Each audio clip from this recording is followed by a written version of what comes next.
Well, good morning, Liberal Kansas, Southwest Kansas, the Oklahoma Panhandle, and all other places where you tune in to get your news and views from the middle of America. This is Earl the Leader in Times on Thursday, November 6th, 2025. Join me as always, Jim Rice. I tell you what, it's going to be, looks like a pleasant morning out there if you're getting up, getting around, getting outside.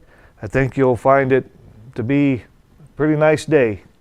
Couple, 3, 4 days from now, though, it don't look very good. Yeah, we'll have to have your fur coat. One day at a time. Yeah, that's right. We'll take it today. That's right. And go from there. Don't forget, tomorrow, playoff football here in Liberal. The Redskins will be hosting Salina South. And I'll tell you what, if I was the Redskins, I would hang up this poll that I saw. So now they're down to 16 teams in 5A. So they did a poll of the top 10, and then they did the next 4. That's 14 of the 16 teams. Guess who's not on the list? Yeah, well, that figures, we're kind of out here in no man's land or close to it. I mean, I was thinking, okay, well, are we not we're seeded 6th. We're hosting 2 and 7 Salina South. And they're a good team. They played a lot of good teams. They are going to be good. But they're ranked higher than Redskins, and just at 2 and 7 above a 7 and 2. But whatever their ranking decision making is, if I was a Redskin, I'd be saying we didn't even make the top 14 of the remaining 16 teams in Class 5A. That might make them a little more determined. So we'll just show you. That's why I say it might be bulletin board material, because and I know I'm a homer. I'm 100% behind our locals. Yep. But that just is a little irks you, doesn't yeah, that irks me. That irks me. But Redskins have come a long way. Now look, we're hurting. We lost running backs. We've had some injuries, but so have other teams. It's not that we're the only ones like that. So, well, sometimes those folks are sitting on the bench come in and make a better show of it than the guy that was supposed to have been there. So, you can't never tell. It happens.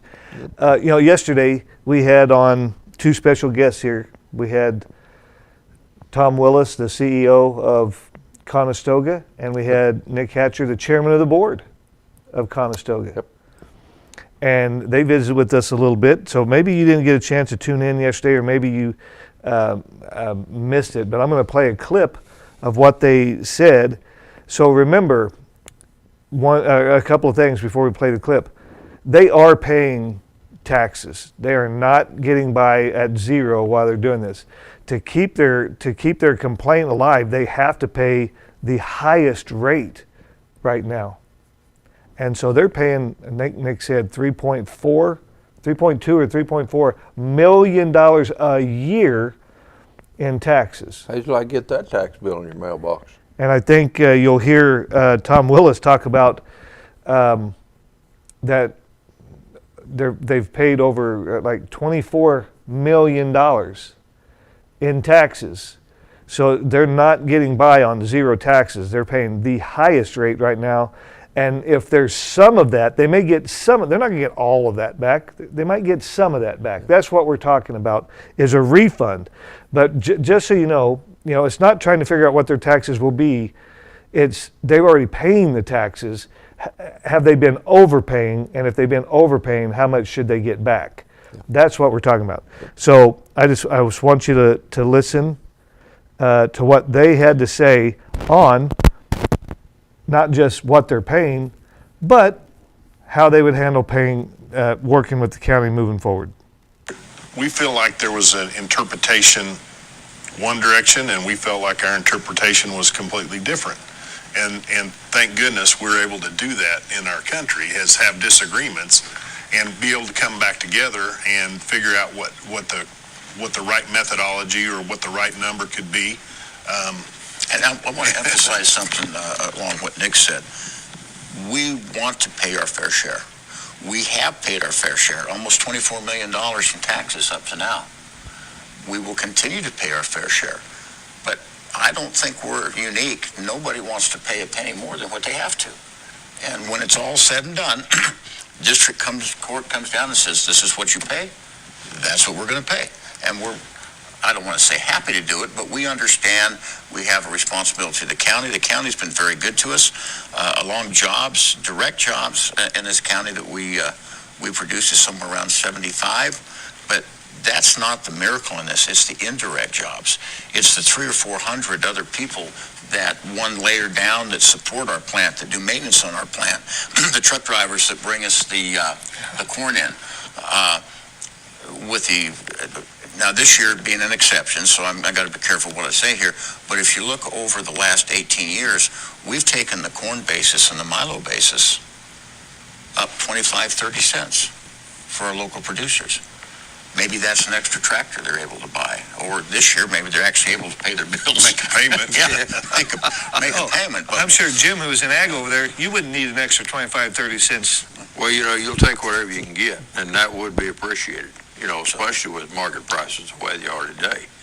They're just like you said a little bit ago, they're about like they were 20 years ago when you started all of this. One of the things, new programs that's going to be coming, and we're waiting for, if we get the government back open, a little more guidance, is the opportunity through some of the farming practices that are considered to be carbon friendly, environmentally friendly, the opportunity to add maybe another 25 or 30 cents a bushel back to our producers that produce with us. We're going to be rolling that program out for next year. So we are proud of what we've been able to bring back to the community. We have supported Seward County Community College. We have supported the high school. There's a lot of groups that come to us and because we want to give back. That's our mantra. We want to make money, but we want to be able to give back. So right now we find ourselves waiting on district court. When that ruling comes down, then that'll be what it'll be. In the meantime, it's the message I would like to deliver, guys. Okay, before he delivers the message, I just want to review exactly what they talked about of their economic impact on the community. So think about what Conestoga does. One, they buy a lot of corn that's being grown right here in and around Seward County. Yep. And they've upped the price because of their purchasing of it. What do you say, 30, 40 cents 20, 30 cents, 35, yeah. a bushel? That's a pretty good chunk when you're talking, an acre producing, I don't know, 250 bushel, an extra 25 cents a bushel, that's some pretty good money. And so that has helped the producers. Then they talked about the other people that support what they do out there, the truck drivers who bring that corn in, the people who work on the plant, the people who support the plant, the extra 300 jobs outside Conestoga but have jobs because of Conestoga. Yeah. Well, you got those truck drivers and you see them all over, hauling that grain out, after they've went through the process and taken the alcohol out. It's high protein grain and they haul that to the feedlots. I know I talked to one local guy that raises a lot of cattle that come in from Florida, and he said, he was a little skeptical of that to start with, but once he started using it, his medical bill went almost to zero just due to the benefits of using that DDG grain. So, that's a pretty good amount of money just, not having to, doctor those cattle. And, so there's all kinds of benefits, I think, from that we really don't look at. We just look at it as something over there, and, but when you look community-wise and area-wise, it's a valuable resource. So let's listen to what they say here moving forward. Is number one, we do pay taxes. For some reason, there's a rumor out there that Conestoga doesn't pay property taxes. And I can tell you, $24 million. That's what we paid. Yep, about $3 million a year for the last 8 years. And you have to pay, just so they know, you have to pay that to keep your case moving forward at the highest rate, the rate that the county said Yes. that they believed it should be. While you're appealing all this, you still have to pay that highest rate. Yes. So you're paying not just taxes, you're paying the highest rate in this scenario. That is correct. We're also willing, we understand when this thing gets all said and done, that it could create some hardship on the county. And we're more than happy to sit down with the county leaders and say, how do we mitigate this to where, yes, we want to be treated fairly, but how do we mitigate this so that it doesn't, we minimize the burden on the schools, on the city, County, the college. the county and the college and all that. So are you We're happy willing to- then, are you saying that you're not going to ask for one check? No. I don't think that would be fair. We're waiting for them. We have not met with them, and I hope to do that fairly quick. But we're more than, I'll send this message on your program today. We're more than happy to sit down with the county leaders and say, how do we make this work for both of us? So you're willing, over time, you're Yes. willing to look at a long-term approach? Longer term. We're open to anything, actually. I mean, if it makes sense, then so be it. Bring it to us. Yeah, bring it to us and we'll look at it. I mean, that's what you got to do. You got to be able to sit down and talk about it and figure out what's best for us, what's best for the county, and we're sympathetic to the county. Well, we're taxpayers, We're Nick. taxpayers, that's right. We you know. both pay property Yeah, tax. well, and Nick is also one that understands that on the school board, that's where the money comes to keep the school board. The school's operational is property tax. Absolutely. And so, it's not like you're unfamiliar with this or that what it takes to operate. We're not unfamiliar with the county. You talk about 24 million. I was looking up until this coming 26 budget, the past couple of years, the ad valorem taxes to the county total was like 11 million. Well, in 8 years, you've paid enough taxes that you could have funded 2 full years of all of the county tax. Now, I know your money gets split up among other entities, but if you would have put it all in just that, 24 million would have paid for the 22 of 2 solid years of everything. That's how much you guys are paying. It's not that you're not paying at all. You're paying enough that you could have covered the entire tax bill for Seward County, the Seward County part of it, for 2 solid years. You could pay everybody's the worth of everyone else, every homeowner, every other business owner. So you're paying I'll say a boatload on this show. You're paying a lot of taxes on this. We are, and like I said, so that's one message that I think Nick and I would like to deliver to the community. Yeah. Is that we have paid, we will continue to pay whatever our fair share. But that's what one of the things that we're proudest of is we brought an industry into our county, and we expect to pay taxes. I mean, we got help in the beginning, which thankfully we did, but at some point, we have to pay our fair share, and that's all we're asking is just make it a fair amount. So they said they're not looking for one check. You don't have to do worst case scenario. You don't have to have that money ready to pay on day one. Whatever the ruling comes down, we're willing to sit down. And they reached out here, if you want to call it an olive branch or whatever, to say, just come to us. And if you and tell us how you would like to do it. How would you like to handle it moving forward? And that they could reach some sort of an agreement on how to do that. Yeah. Well, it sounded pretty easy to me. A phone call or a visit, get together, sit down at the table, and say, okay, where do we start here? Approximately what dollars do you think we're looking at? And how do we get this straightened out? I mean, but there's apparently no attempt on the county's part to do that. And why is, I don't understand why. I mean, it's their obligation when you get right down to it, because they're the one that's trying to collect the taxes, and they have to figure out a settlement, unless they're going to go back to court again and let the court figure out a settlement. And that, to me, that's just nuts. Well, the offer has been made, I think, and it's not some condescending, your lawyer can contact our lawyer. They said, let's sit down together. Yeah. Tell us what your needs will be. We're open. We're open to figure out once that number is set of how much that refund's going to be, whether it's $1 million, $2 million, $4 million, whatever, set down. Later in the conversation, they talk about they're about to invest another $150 million into the plant, expanding the plant. They're talking about, they added Sapphire, that they're working on creating an ethanol jet fuel. And guess what? That's going to be more taxes. Yeah. And that's Yeah. just, And I hopefully mean, we don't have to go through this again, though. how many other businesses would we have to bring in to get a $150 million investment in Seward I County? don't know. When you think about that number, that's a lot of dollars. And you have a business already here, Yeah. being run by people who are from here, Seward County people. This is not some outside. They have That they are- have shareholders and stuff, but they're right here. Yeah, and they're competent. They understand their business. Yeah. And they're looking to say, let's even make it bigger. Yeah.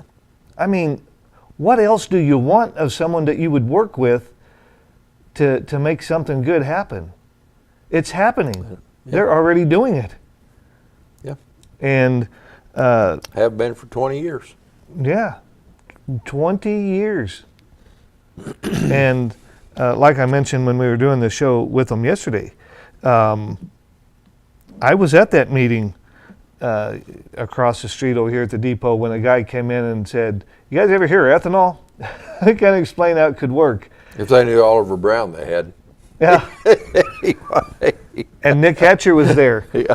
And Nick thought, hey, you know, his dad had always told him, we need to find something else we can do with Yeah. grain besides just grain. Value added. Yeah. How do we take it to the next level? And so what did they do? But put a plant right here in Seward County that does exactly that. Takes it, something that we're already growing, but takes it to the next level. It's the exact kind of business. And look, what effort do we have to make moving forward when you already have people who already have a site location, who are already contributing to the community, already paying taxes, already have a workforce, and now they're going to throw another $150 million into it, and yet we've already paid over $500,000 in lawyers' fees. We really disrupted the entire community with a scare tactic of we're going to have to come up and pay those guys back all at once. What did they just say? A one check would not be fair. They said that would not be fair to expect that. And I believe Mr. Willis said that not all of that, only what, one mil of that 14 mil increase was Attributable. attributed to Conestoga. Well, if that's the case, then explain where this other 13 goes. Right. Because we were led to believe, or at least I was led to believe, that we got to have that to settle this thing. Well, you know, they're talking about spreading out, you know, whatever that number is, $4, $5, $6 million over a period of 5 years. That's $1 million a year. You know, that's nowhere near close to. And here's the other thing. They said they're open ideas. They may do it like DCP and just get credits on future years' taxes. Sure. So the county may not have to write a check, period. Yeah. You know, they could say, how about instead of you paying whatever the new rate is, let's say it's $2 million or $2.2 million.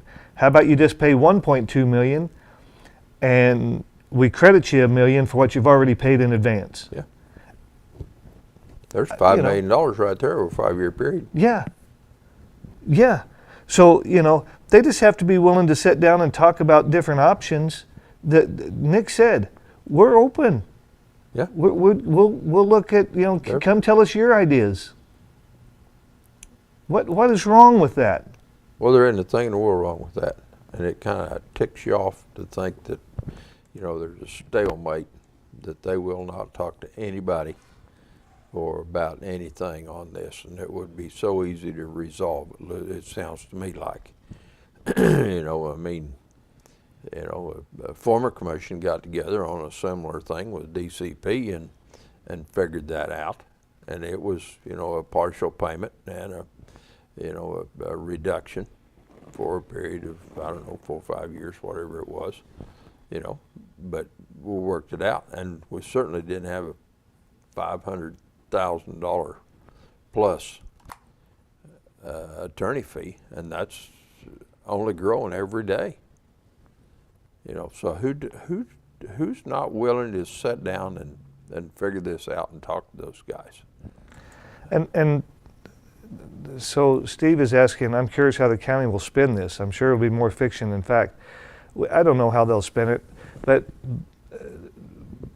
There's not the much only of thing a I way can you think can of, spend it. well, the only thing I can think of is them to try to say something like, well, how do we know that you can trust them? Well, they just put their reputations on the line publicly. They just put their company's reputation on the line publicly. They just said they're open to discussion. They're open to spread this out over time. And look, if you don't think you can trust them, then do the Ronald Reagan method. Sit down with them, talk about, say, would you be willing to put that in writing? Would you be willing, you know, if this is the deal, could we get that? Could we just make this an agreement and put it in writing? Well, that's where it's going to end up anyway. That's what DCP did. That's right. It sure is, and you can use that as a template for your next contract if you want to.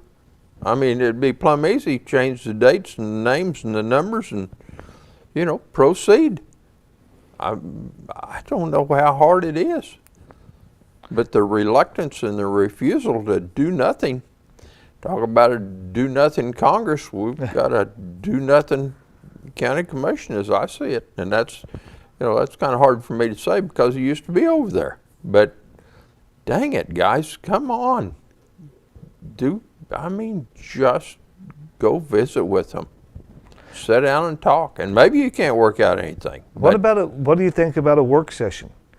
What if they called a work session and invited Conestoga to come in, and they sit down and have a work session? Well, you know, if they don't want to do that, how about just letting the public, you just step aside over here and let the public figure it out. I'll bet you there's some folks right here in the county that would be more than willing to, you know, do a negotiating team, if that's what you want to call it. And the way I see it, this business sits in Todd Stanton's district. Yep. He should be the one talking with his taxpayer. Sure. The property's in his district. Yeah. And communicating with them and opening that door. I believe maybe that process may have started, and if that's the case, then they ought to continue to see that forward. But bring in others. Let the full commission schedule a public work session. Bring in Tom Willis and Nick Hatcher or anyone else that they may need to have there to discuss what are our options. What would you be willing to do?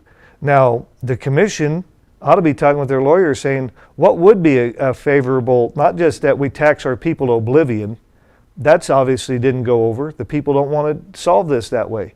So what would be a solution? What would we want to negotiate with them? If you don't understand what to negotiate with them, talk to some people who are negotiators. And I would suggest this. If you're looking for some attorneys who are really seasoned in that, go find an insurance company attorney, because that's what they do. They work on settlements. They work on how to find common ground between people. That's what they're really good at. You know, go find an insurance attorney. Ask your insurance company, maybe even, who's your attorney? What would it cost us to have them come in and visit with us to get to a settlement on this? Because it would be worth it to do that. Well, in the meantime, the interest goes on. You know, because I believe that the county's going to have to pay interest for all that money that they've collected. So that's an additional. It's not only the dollars that Conestoga has paid in that will be refunded back somehow, some way, but there's also the addition of interest on that. But again, even that can be something you talk about through negotiations. Sure. Let's talk about this, and if we can reach an agreement, and we're happy on with an it, interest rate, and you're happy with it, or even not. I looked at your agreement that DCP had when you were on there, and it was a dollar amount. They didn't even refer to interest. They said it's 750, 750, 750, 750, 4 years, we're done. 2021, over with. is done. Contrary to popular belief. Well, popular belief is it's done. Unpopular belief is it was just paid off this year. Yeah, That's yeah. completely false. And have we seen anything publicly to correct the record on that? No, it's like all this other stuff. There's, silence. I don't understand why the silence. The county treasurer provided the documents to show that was already taken care of years ago. So it's not even a question. We have all the documentation to prove it. Yep. So where is the correction to say, I misspoke? Or explain how we were $750,000, not understanding a $750,000 payment that wasn't there, hadn't been there for years, but said, we just paid that off this year. I heard Scott try to make an excuse for that the other night by saying, the closest they ever got was, so maybe you got a date wrong. This is more than just getting a date wrong. Well, that is misleading, and it continues to be a misleading statement until you correct it. If you know you said something wrong, okay, then say, hey, I said this was then, it was really this date. Because think about when that took place. That took place during an R&R hearing, which elevates the discussion, because they're held to a higher standard during the R&R. Because the Board of Tax Appeals can rule if that process was not looked at as being open, honest, and useful for the taxpayers, that can taint the process. And if they see that the process was tainted, they can go back to revenue neutral and say, you're staying at 43 mills. You're not, and matter of fact, it'd be 40 because of valuation differences. But do you want to take a risk of that? Why not just come out? I mean, the process is already tainted. I mean, the complaints have already been filed, and so there could be a ruling against the county on that. But why not come out and try to work with people? Why is it so hard to say? Do you think that because you sit in those 5 chairs, you don't have to work with people? Well, that's who put them there, and that's who can take them out. That deal about Conestoga being in Commissioner Stanton's district. I mean, it's no different than if it was in, Scott Carr's district or Fuller's district or any of the other districts.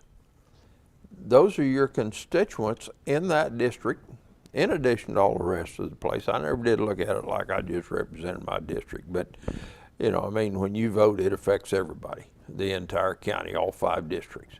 But, just because that's in Commissioner Stanton's district, if he has talked to him, or they've talked to him, or they've sat down and, talked about a possible agreement, or maybe even just, establishing a time and a date to get together to talk.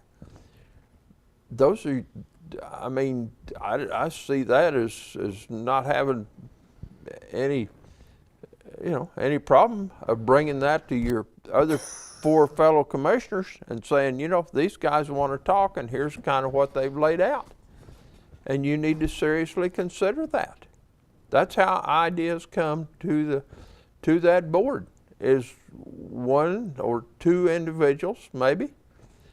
Somebody contacts them. It don't necessarily have to be in their district, as a matter of fact, but somebody contacts you and say, well, we got a little problem here. We have an opportunity here. You bring that to the entire commission. You decide, and then go from there. It don't have to be that everybody has to know everything before we ever make a decision, as far as suggestions and that kind of thing. It's kind of like the day that they called me out to the fairgrounds and said, you see all them wires up there, they got to go, or I'm not turning electricity back on.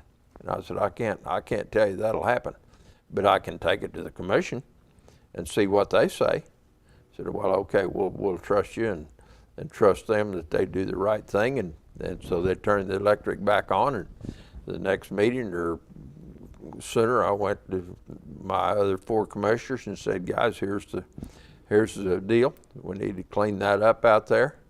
And they all said, okay, we'll vote for it. It wasn't that was a bad idea, and it wasn't that everybody knew before we got there.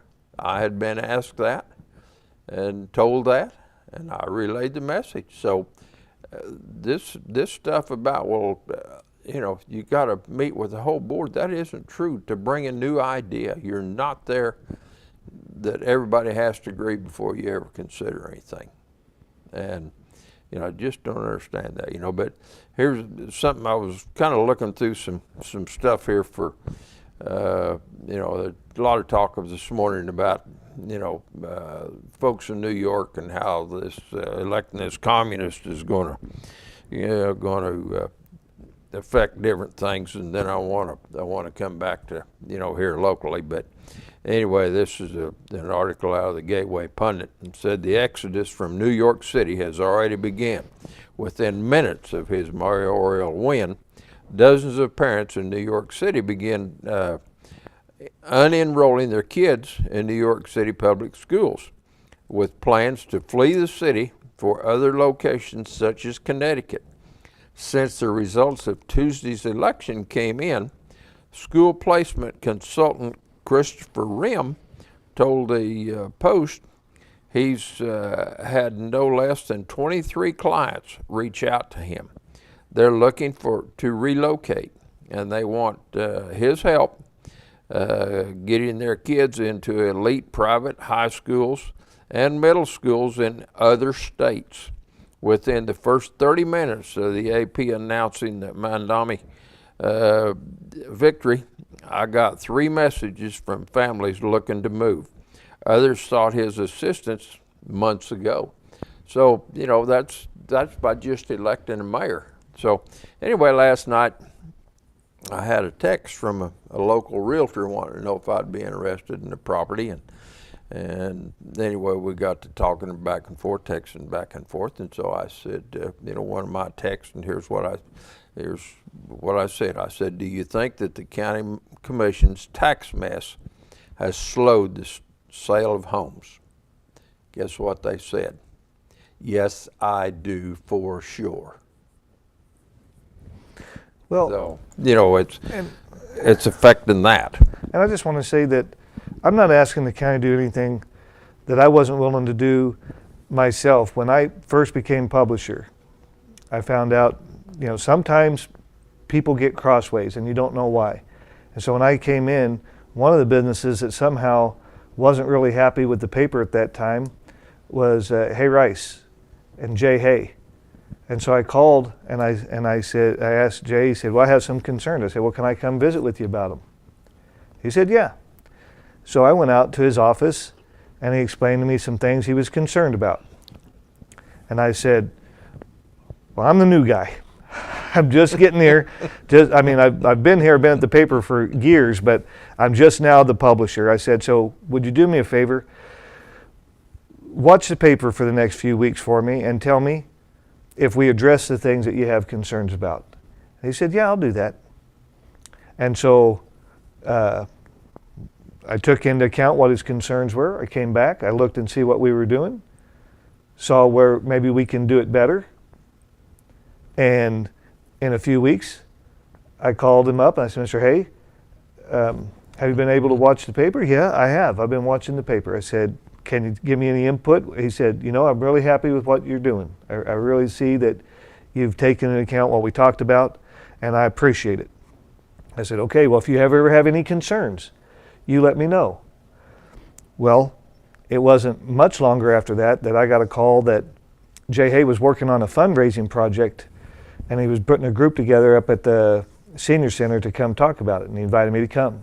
And I went and I listened and tried to help him with that effort. Jay Hay was a big-time supporter of the BJs and worked with them on projects out there. And always had good visits with him in public, always had, you know, good feedback from him, you know. And sometimes he would have a concern and I would say, let me see what I can do.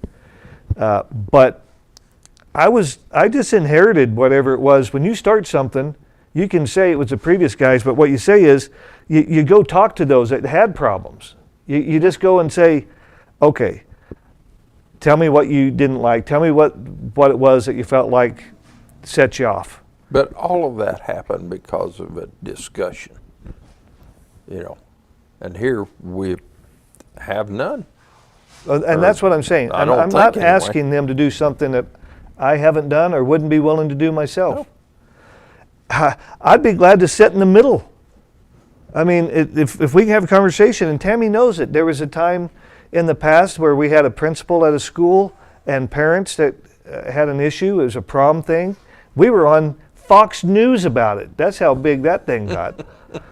And I knew the parents, I knew the principal, I knew the superintendent, and both sides asked, could you come in and visit with us both? So I sat down and listened to it, and we came up with a solution that both sides were happy with to move forward on that. Tammy knows that. You know, look, if whatever it takes for us as a community to come together over this, let's come together. Yeah. Well, you know, and I don't know. Maybe they think that, you know, their attorney's going to handle this. I assure you, all he's going to do is make this last as long as he can because money's flowing into his pocket. And the sooner they leave him out of it and get together with Conestoga and just develop a plan. Here's what we're willing to do. And then you take that to that attorney and you say, okay, here's what we've agreed on. You know, put it into writing, draw up a settlement, and we're going to sign it, and, you know, we're going to be done. I mean, that's it. But this attorney is, you know, they've already paid out $521,000, over $500,000 in attorney fees, and they're as far away today as they've ever been. You know, and I don't know what we're waiting on.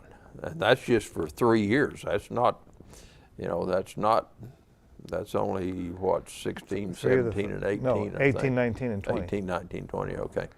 So, but here's the thing. No one's fussing over that they're going to pay taxes. They're paying taxes. Sure.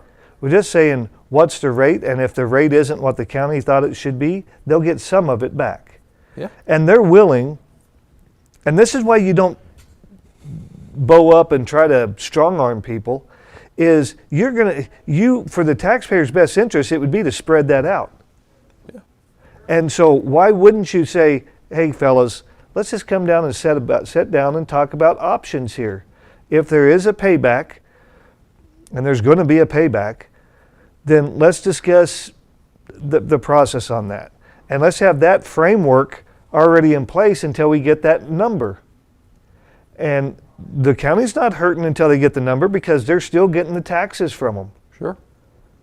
And then they tried to hit us up for all these additional taxes, and almost none of it was dedicated to paying those guys back. Most of it was just additional spending across the board.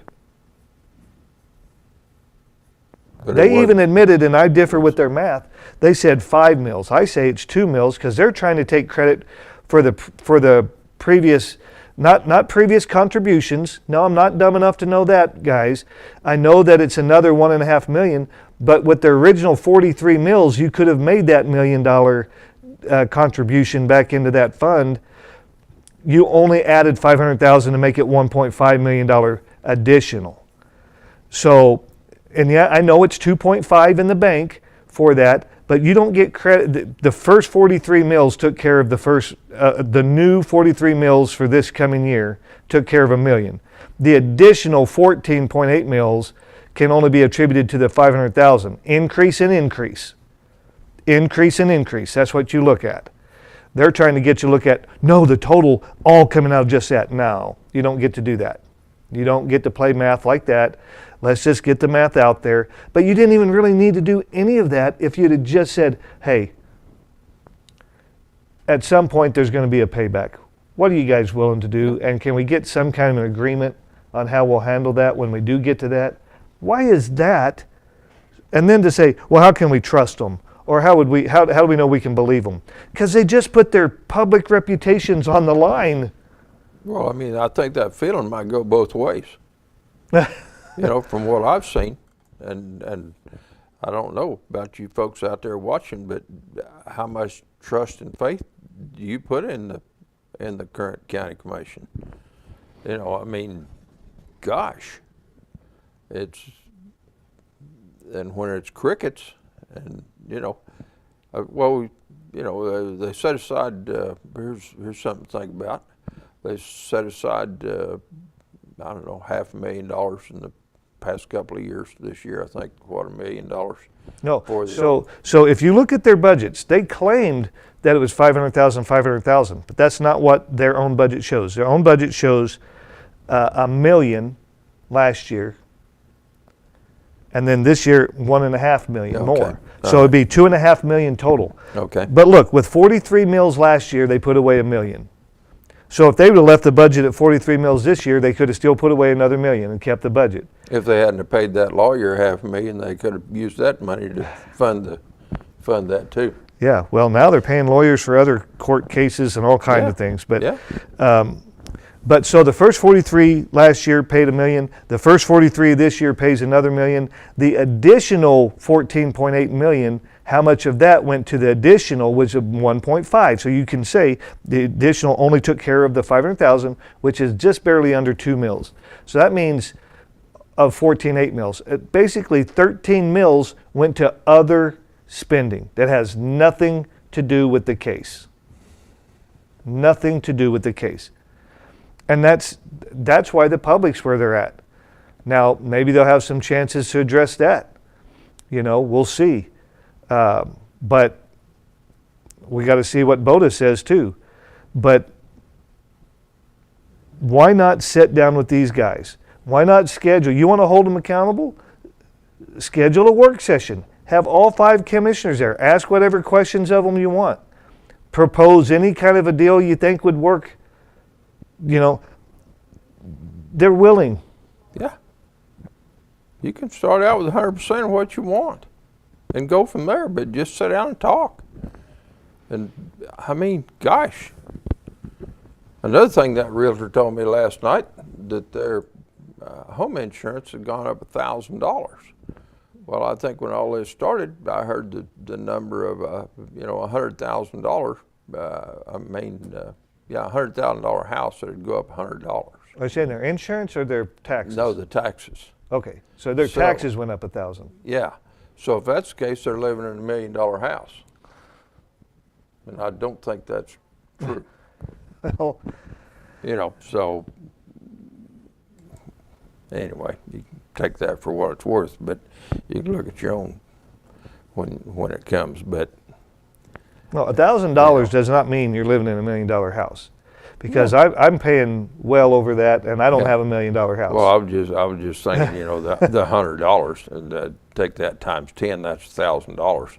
So if that's the case, then you know that house has to be times 10. Well, just for the heck of it, let's figure out what $1 million house would pay. So if you had $1 million house, first of all, you take that times 11%. You take that 110,000 times the mill levy rate. So in the city, you're paying, I think, what are we paying? 195 mills with everybody yeah, together. I believe that's right. Yeah. Let's say it is. If you had $1 million house, you'd be paying $21,450 in taxes. I don't think that's quite, but it's getting there. Of $1 million Yeah, house. you have $1 million house. So let's say a $300,000 house.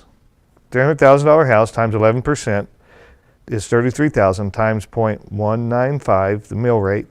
That'd be $6,435 on a $300,000 house. Yep. So that's these new houses being built, I think, are around 300,000. Yeah. So every year, divide that by 12 months. So every month you need to be putting away $536.25 to make your tax payment. Yeah, that's just your tax. So that don't include your insurance, No, that's just tax. utilities, and all that other stuff. That's Yeah. just for taxes. It's just for taxes. So we'll break it on down. Let's say you have a $150,000 house in the city of Liberal, times the 11%, times 0.195, should be around $3,217 if you have a $150,000 house. So you have some houses, you probably look at your tax bills. Does that sound around about right? Oh, yeah, that's probably pretty close. Yeah, So because mine's a little more than that, but, you know. your house is worth more than 150. Yeah, it's about, well, I don't know, most of them are 200. you know, but anyway, there's one that's not quite there yet, but that's the rate we're going. So if it's a $200,000 house, you're looking around 4,290. Yep. That closer to what Yeah. you look like? Yeah. Yep. And so, you know, it matters to people. Now remember, you're not talking about all of that. You're only talking about the county portion, and the county portion going up 14.8 mils. Yeah. You know, and so on that $200,000 house, if that 14.8 mils wasn't there, it'd be take 15 off of 195, be 180. Instead of 42 something, you'd be paying 39. So it's about 300 and some bucks just for the increase, and that all goes to the county. Yeah. Take that times every property in the county, and that's how they get to about $4 million that they want to bring in, and only $500,000 of that is going towards that Conestoga refund, and the rest of it is to other government spending. Yeah. And that's why I say it violates BOTA, because they told us only 4.868 on that letter. They said 21 mils of a 25.868 increase would go to this case. So that leaves 4.868 for everything else. And they've done much higher than that, which violates their statement. Yep. Revenue neutral. Yeah, which violates the revenue neutral process. So it's clear.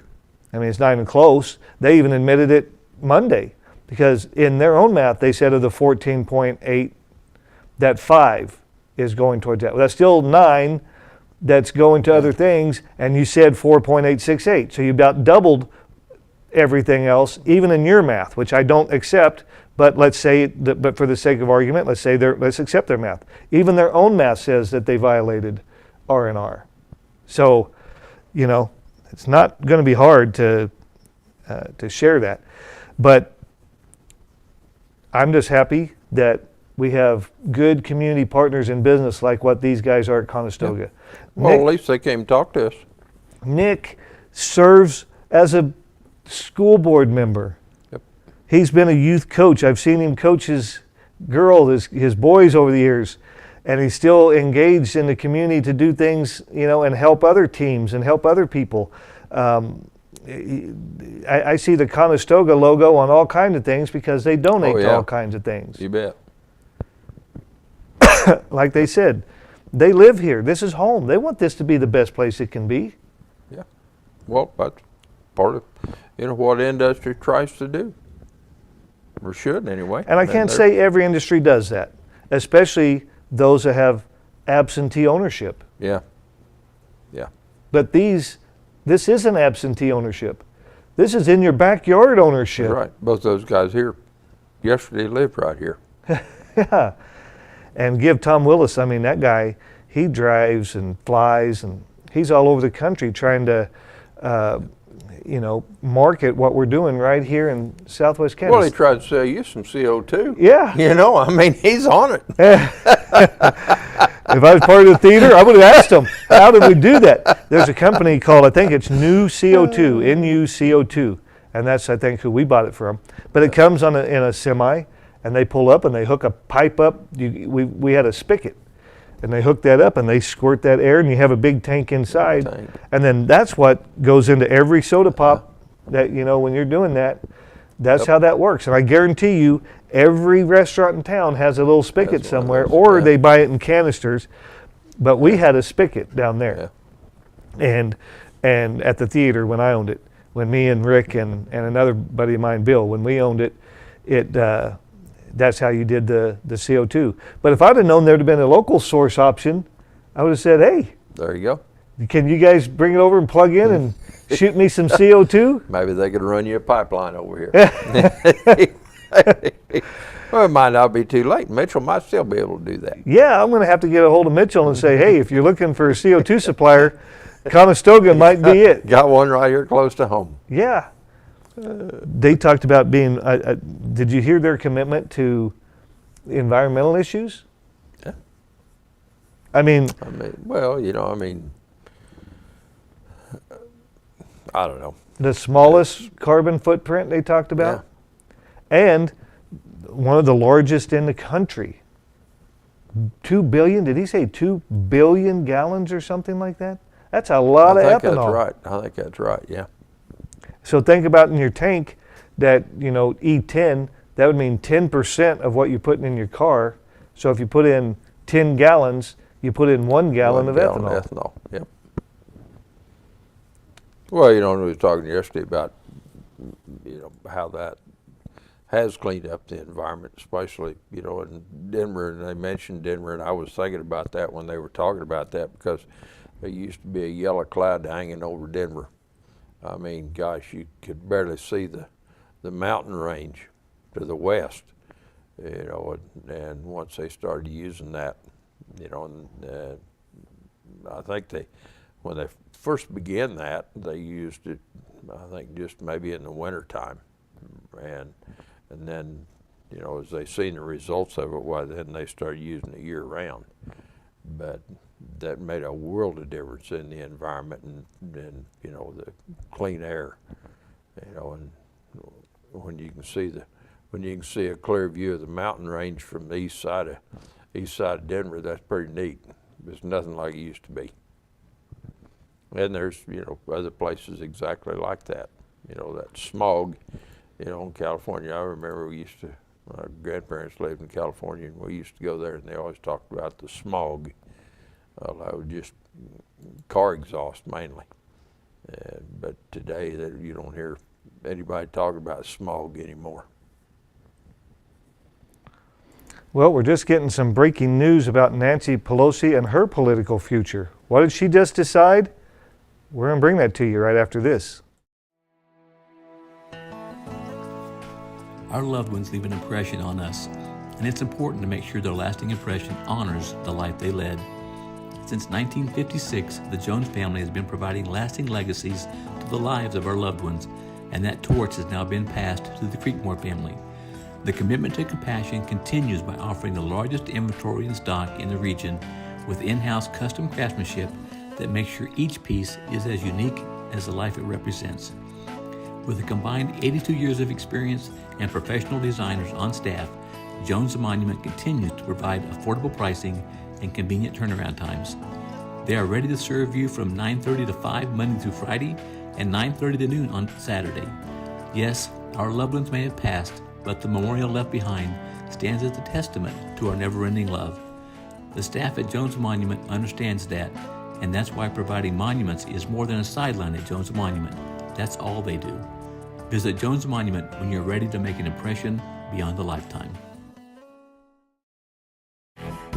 Fall off the bone ribs dripping with our signature barbecue sauce.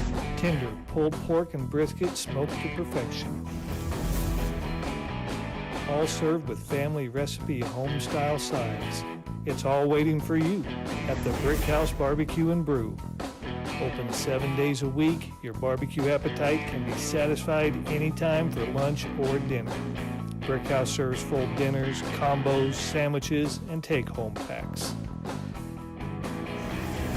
Enjoy a variety of brews on tap or a mixed drink. Shaken, not stirred. Give your taste buds a treat at Brick House Barbecue and Brew, 24 East 2nd Street in Liberal. Like us on Facebook and see our full menu at brickhouselk.com.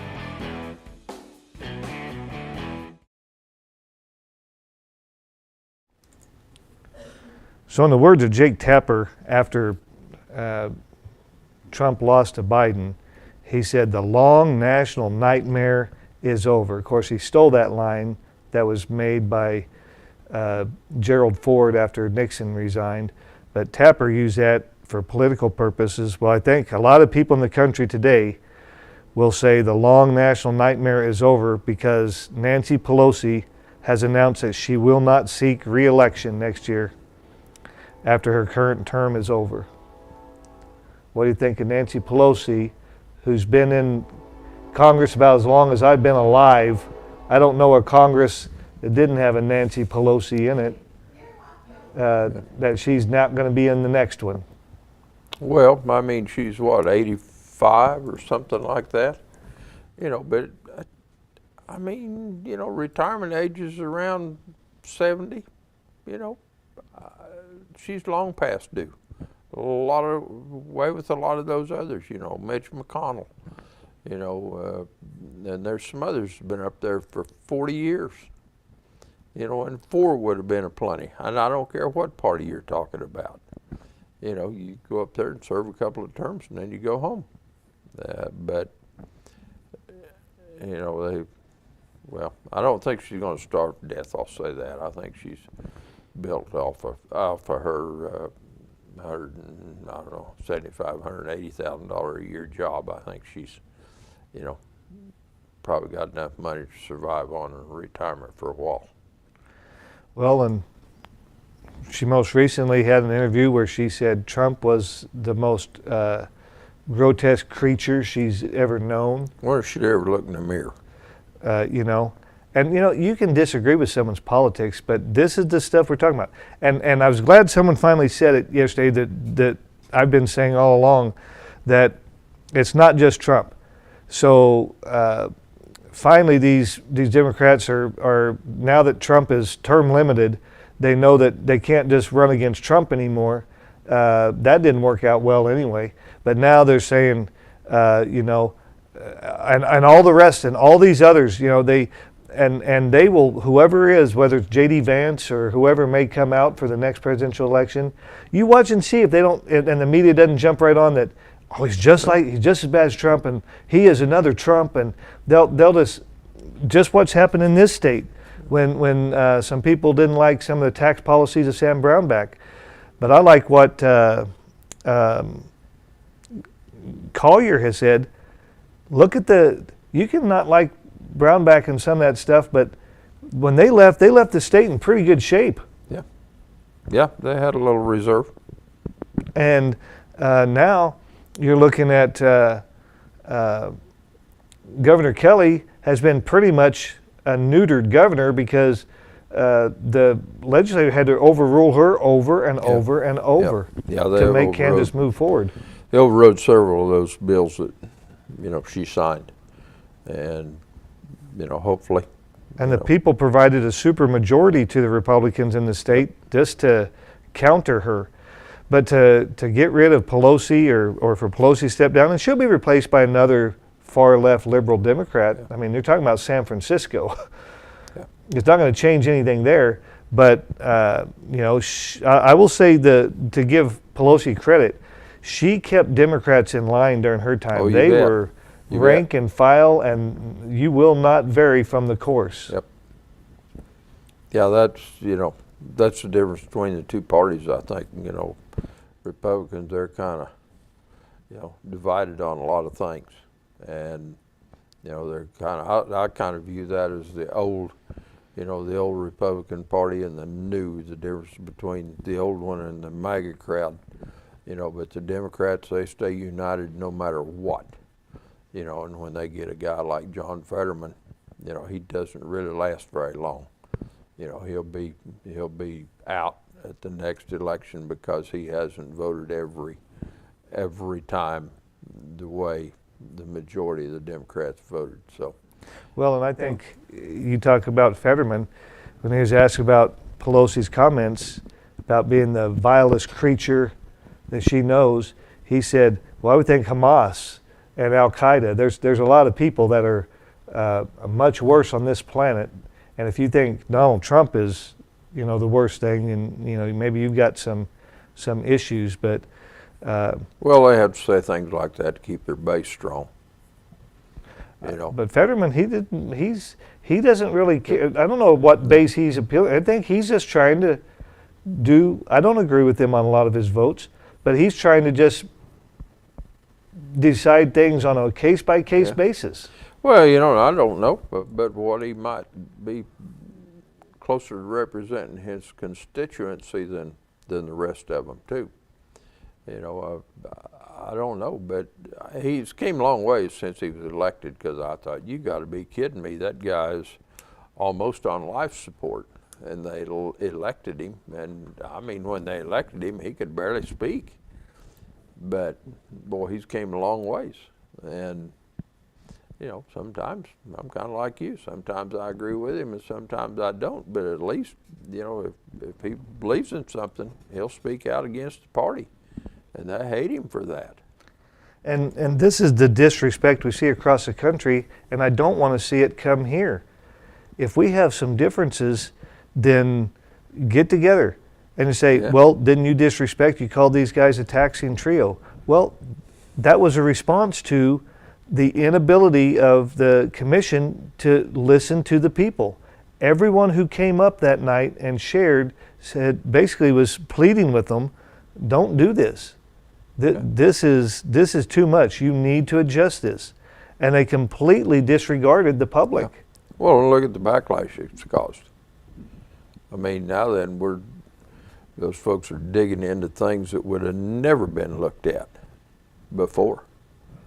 And, you know, it is what it is. Yeah. And you really can't blame them, because when you don't trust somebody, you know, you begin to looking at their record and, you know, maybe how they voted or what they signed or. And there's You some know. issues there, and we're getting information on that. But that's what we have to do as journalists, as investigative journalists. We have to look into some of this stuff, and they may not want us to do that, but that's what we're going to do. You still work with people. Look at Trump; he hates the media, but Sure. he was on 60 Minutes Sunday. Yeah. Yeah. He talks to CNN, ABC, and he can't stand them, but he talks with I them. think he kind of enjoys that. You know, Well, I've reached out to Scott Carr on several stories that we're going to have to get out there. We got to let everyone know about how the votes came out, and that the county proposed a vote that failed miserably, Yeah. 75 to 25. I've reached out. You know, I'm going to press here in a little bit and see if I've got any comment. But if not, it's just going to say he was contacted and didn't provide a comment. You know, now that we've had the Conestoga people on, I've reached out to say, after the Conestoga people are willing to work out a long-term payment arrangement, do you have any comment on that? I mean, don't you want to know where they are on this? Besides just when they show up at a public meeting to handle public business, that no other time are you hearing them share anything or respond to anything? You know, not everything we ask is an open records request.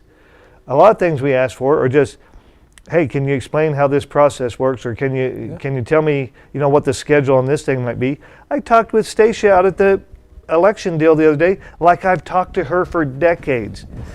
Hey, how many people have you had advance vote? What are we looking at? How's the count going? When do you think you'll have results tonight? Did I have to go type up a open records request for that? No. That's just part of how you operate in a county or a city or a school. I mean, I showed up if you remember when Coach Luter stepped down. There was a lot of interest on what are we doing with the interims? What happened here? How did this breakdown go? So people said, hey, can you stream the meetings? Because they don't stream those yet. So I took my evening and my equipment and I headed down and I sat in on those meetings to get it out to the public. And you know what? Did they make it hard on me? Or did they? No. And afterwards, what did I do? I went up and talked with a couple of the board members. Had conversations with them. This isn't tough. And if they're being told, maybe you know, sometimes has everyone told you, hey, you don't want to talk with this guy, that could be trouble. And then you went and talked to that guy and said, I didn't have any trouble with that guy. Where's that coming from? Maybe people aren't getting the full skinny on this kind of stuff, and maybe, just like Fuller said, maybe you ought to go to the horse's mouth. Don't take what someone else says about them. Go talk to them. What did we do? We talked directly with the Conestoga people. And they told the public, we will work with the county. It would be unfair to try to get all of this at one time. And we're open. Share with us what your ideas are. We're open. How much more of a community partner would you want than that? But I don't understand the resistance in not answering a question, making it difficult, trying to make this point. And I'll give April, she's an ace at it. Instead of, turning in a simple request for information that, everything from now on, it really needs to be handled through open records. I didn't realize I was going to open a can of worms. It's stonewalling is what it is. Yeah. And we're at a local level. It doesn't need to be like that. Let's just pick up the phone and call, or walk in the door and set in and say, look, maybe things are getting off here. What can we do to get this right back on? Let's talk about how. Well, that's how to do that. that's the hard part now, is trying to get back on track here, because I don't think anybody, or very few, trust what's going on, just because of the lack of communication.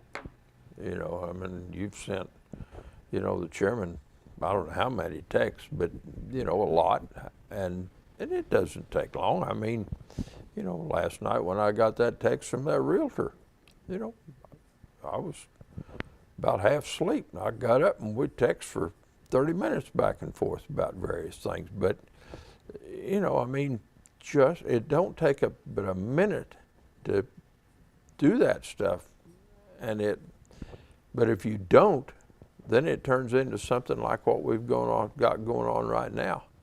And we spent days and days talking about this crazy thing. And had they been forthcoming right to start with and said, here's the deal, let me lay it out for you, let me explain it, or went to Conestoga and said, hey, we need to get this resolved, we wouldn't have had much to talk about in the last 6 weeks or so. But just the refusal to, it's like that just grows the suspicions about what are they doing? Why don't they want to go talk? I think they can speak. Well, I can say this, Dave Harrison and I never had any, we never traded Christmas cards, but we had conversations. We talked. We talked about issues that they were facing, and we talked about our differences. But my gosh, we could talk. Yeah. And Joe DeNoyer, major differences over how he handled the Mark Hall situation. Major differences. But when I got the contract and I called him, he was the mayor at the time, and said, hey, I got some questions about this. He took the call and we talked about it.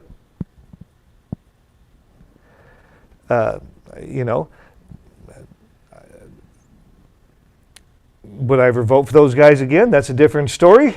Yeah. But at least we could have conversations. And the same thing with you. We're not asking because I want to know. I'm asking because I have to get and give them a chance. We're not trying to one-side this thing. We have opened the door. How many times have we invited the county?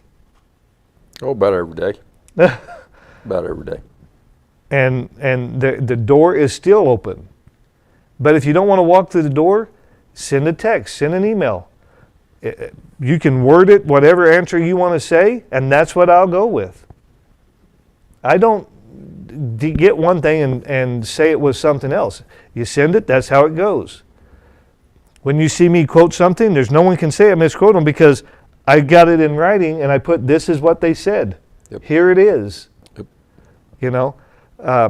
So that's how I operate. I'm not big on if someone has been, people have said questionable about how the conversations have gone, and it's still coming into my door that's not exactly how that conversation went, Earl. I just want you to know that. I know. I know. But that's why it's more important to get these things in writing and do it that way. And that's what we try to do. And I also put mine in writing so they can quote me. This is what Earl said. There it is. I'm fine with that. And when I write something, you know what I have to do?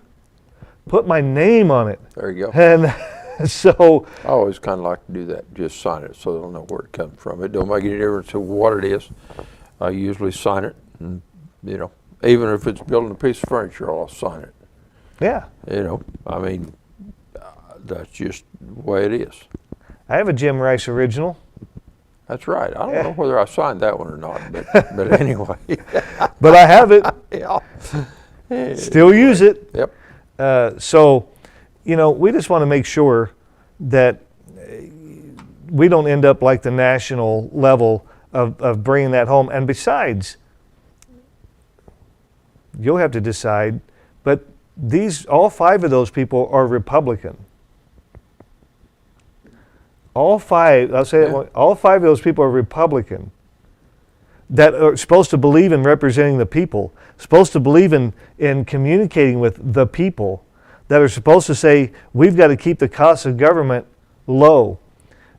We want to be pro-business. Yeah. And you got people that are, you can't trust business and we need more taxes. And they're under the flag of the Republican Party doing that. With little to no explanation. And completely, you know, not doing what President Trump does every day.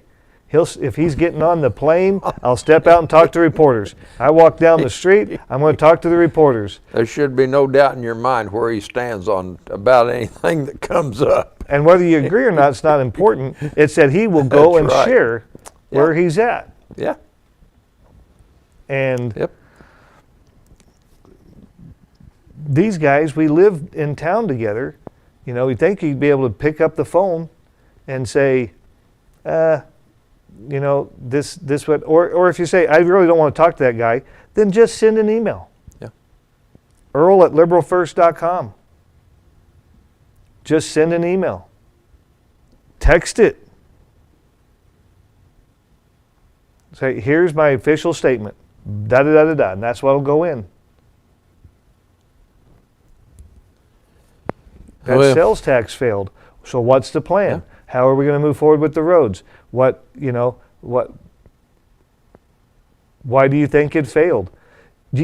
That's not stuff you do through an open records request. That's stuff you do through just talking and interviewing somebody. And when I saw, like, you know, an open records request shouldn't be an interview process. I know. You know what should be an interview process? An interview. Yeah. Try and find out something. Yeah. Can you tell me about this? Can you explain this? And that's what I was doing. I wasn't requesting records from April when I first started talking to her. I was like, okay, you said 18 jobs were cut. So we don't see that. I have all the payroll records and I don't see 18 positions less in 25, 24. Well, you got to take into account all these other things. Okay, I said, okay, so we're not going to get anywhere there. So I let that go. And I said, then let's just look at overall payroll. Let's just look at gross payroll. Obviously, it's going to be down. So let's look at that. Oh, no, that's not going to tell you anything. You know, I'm not going to be held accountable to that. Like, well, you know, we need those numbers. So then I had to do a records request to get those numbers and found out payroll was actually $250,000 up. Not down. Not level. Down. Now, I would think if you eliminate 18 positions, but what did Scott say the other day? The defense, and not in an interview, but when he said, well, we gave some people raises when we consolidated positions. People that were probationary got their raise after probationary pays. That's not a raise. You know, like, well, if you pay them more money than you paid them yesterday, Yeah. that's more. But even if, okay, so you made your case. I would call and make that case. But I still say the conversation was being done when we were talking about cutting the cost of government. That's what the discussion was. But did we cut the cost of government? Another thing they claim was we want to reduce, by reducing these positions, it cuts benefits. Then why did we just place the record number of money into employee benefits? Record number. It went from 5.1 million to 6.6 million in this new budget. That's $1.5 million more That's over 5 mils of increase just in that line item, which violates R&R because you said 4.86 for everything else, and you did more than that in one line item, and it was added to in benefits. Well, you know, and then you can relay part of that probably on, you know, the cost of insurance going up, but probably not all of it. You know, I mean, you know, but if you don't, that should have partially been offset by less employees. If you But say, if I that's don't what your know. claim is, Yeah. your claim is Yeah. by cutting this, we save on Yeah. on benefits. Yeah. Benefits are up 1.5 million over budget last year. That's, you know, that's a pretty good chunk. If you divide that by all the employees, you know, even if you know, And- divide that by, well, your benefits should have been less or at least reduced substantially, because those folks, if they cut that many, those folks weren't there that you had to buy a benefit package for. And Carolyn Huddleston, who did a good job presenting when she was allowed to during the R&R hearing, and she pointed out that they've over budgeted $8 million in self-insurance, and and they didn't need that. But where did that money go? And what was she told? It gets rolled over into the general fund. Well, there's questions about if you budget for a line item and you tell the taxpayers this is what it's for, that's what it's for. Article 11, Section 5 says you can only tax for a legal purpose and the money must be used for that purpose. So if you say we're putting this money in self-insurance, then it has to stay in self-insurance. No, we just roll it over, whatever's left, we roll over into the general fund. Well, that goes back to your settlement, you know. I mean, there's a statute that says you have to establish a special fund for settlements, you know, judgments and settlements, I think it is. But that isn't being done. So, you know, I mean, it goes into the general fund. And I understand why you want to try to keep it fluid so that you can use Yeah. it for other purposes.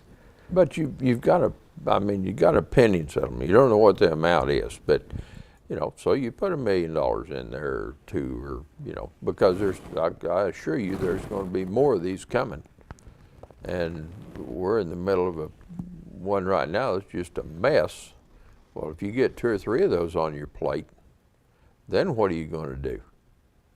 You know, so, you know, the quicker you get together and resolve this thing, like those 2 guys yesterday were, well, basically encouraging, you know, and very supportive of sitting down to the table and talking, and, well, where are you at? Where we're at, here's where we're at. Let's, you know, let's decide.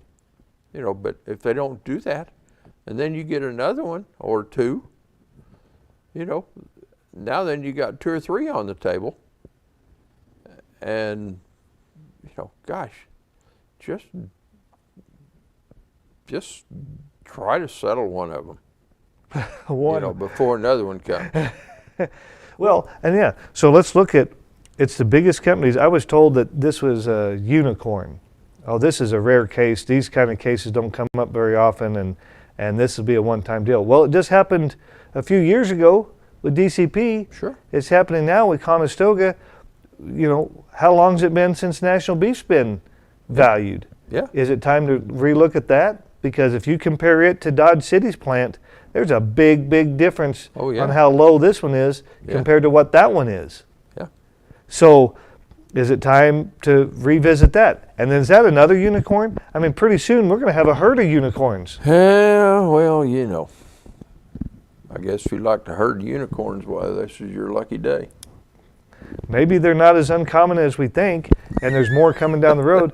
And so I asked the question when I looked at the budget, and I saw, and Angela Eichmann responded to me on a statement and said, if you have any questions, just ask me.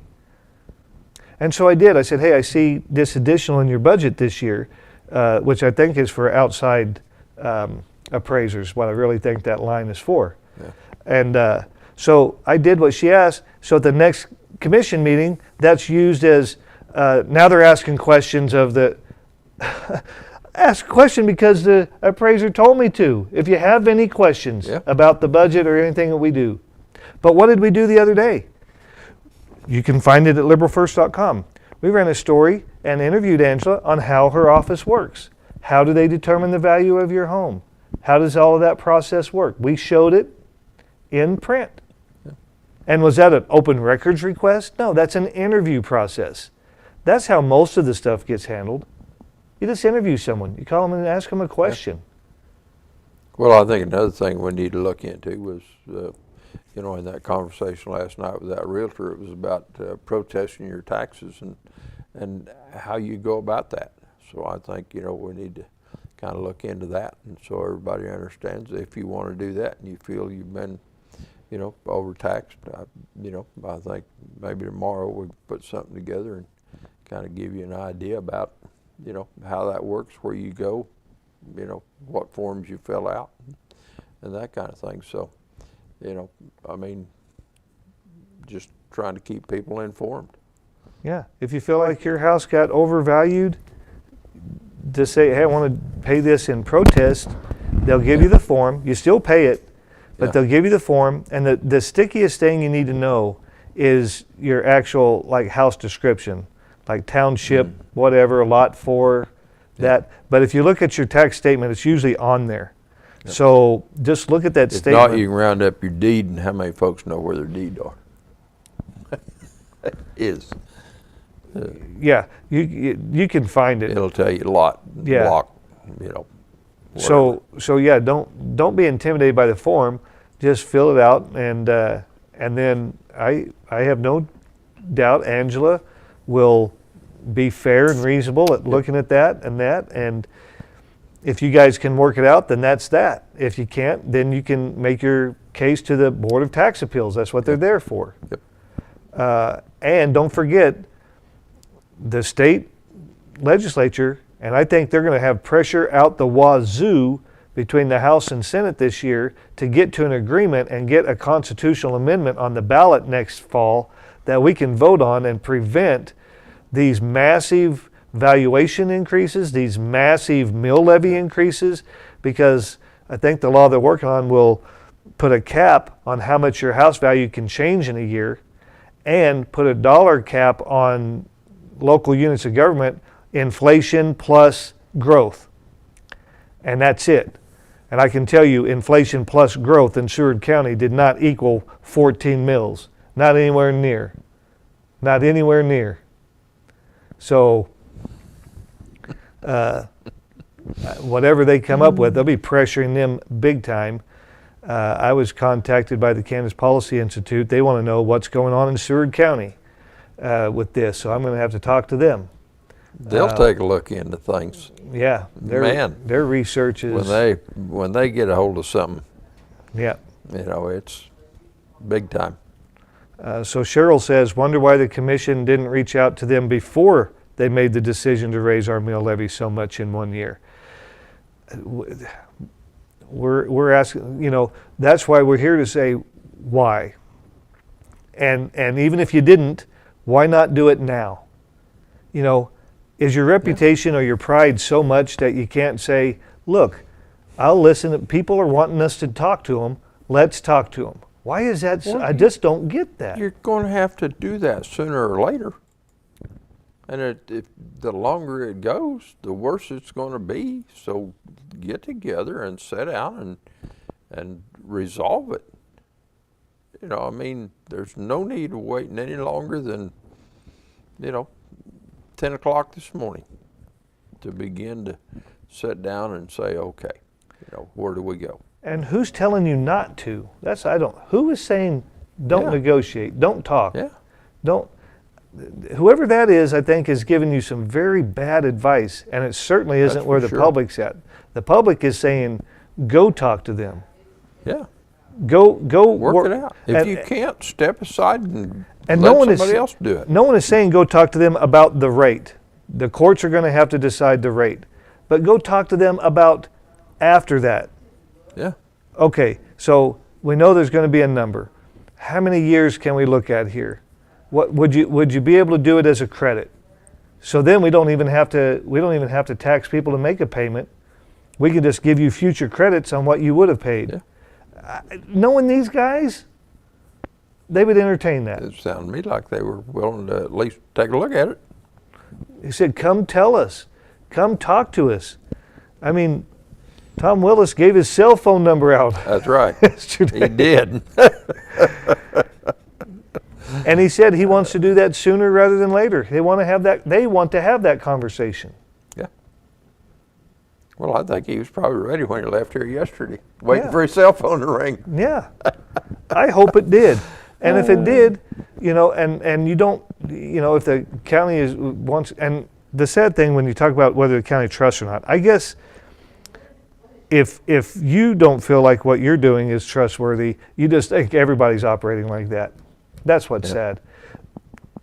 Not everyone is operating in, with nefarious intentions. There are some people who actually have good, decent intentions. Sure. And whoever is the one saying they're not, that's who you should be curious. Like, why am we getting this advice?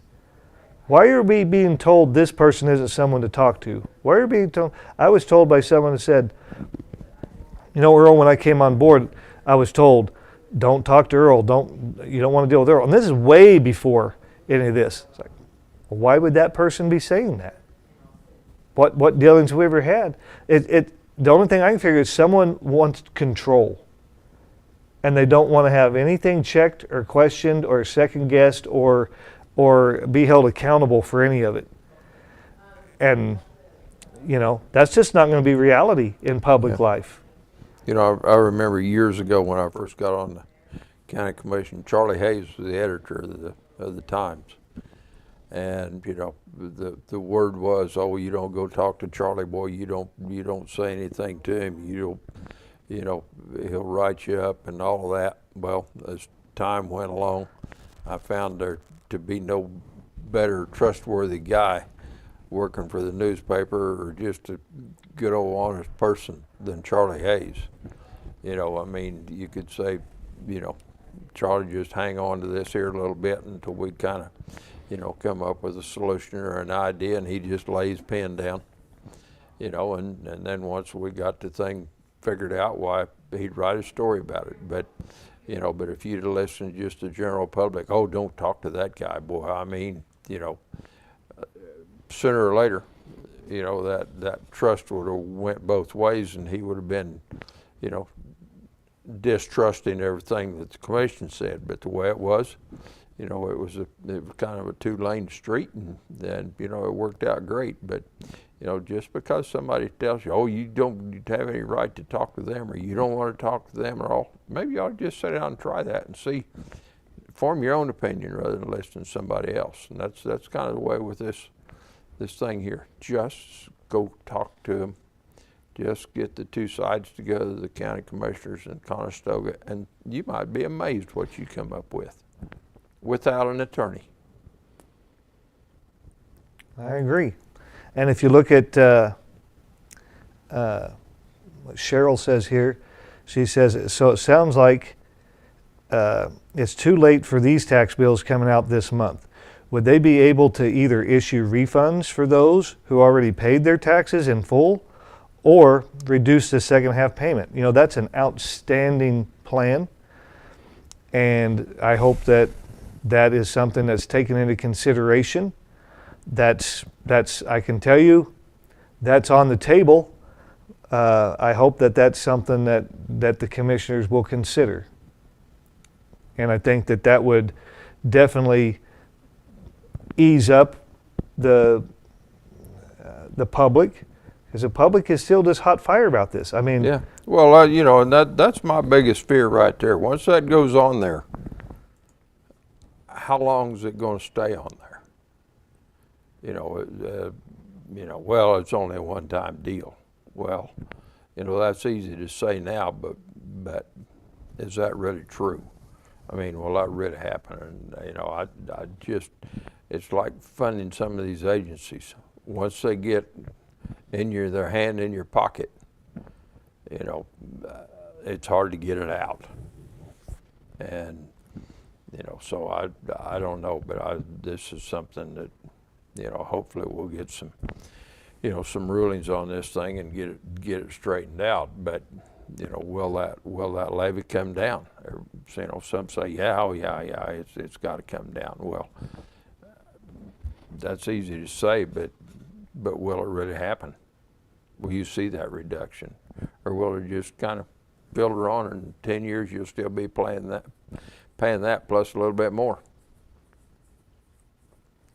And that's why there are actions right now to try to mitigate the damage that was done. And they said that they'd be willing to go back in January and revisit this. We'll see. Why not today? Yeah. Why put it off? Right. Why? I mean, I don't know. put everything off. Why? I think their motto is, "Why do today what you can put off till tomorrow?" And you know, that's kind of where we're at. Why put off till tomorrow what you can do today? Call Conestoga and say we want to meet. You know, I mean, get together right now and start discussing, which probably should have already been taken care of during budget discussions. You know, some possible cuts. I mean, you know. Well, with what they said yesterday, the commission, I think, could immediately say, well, that 1.5 million we put aside, we really don't need to do that. Yeah. There's some right there. Yeah. And they could say, you know, these, you know, some of this other stuff, we don't need to do that. Let's cut the taxpayers a break and do that, because we can now. It sounds like we'll be able to handle this over time. So this false flag fight, this premise of we have to do it because this is the worst case scenario, and no one picked up a phone. No one did due diligence to do anything to deal with that, but we know now. So it's not a surprise now. You heard them right here share publicly on video.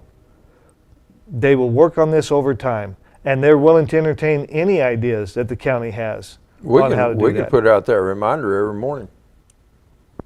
Just play that, Yeah, you know. They- Our opening statement. yeah.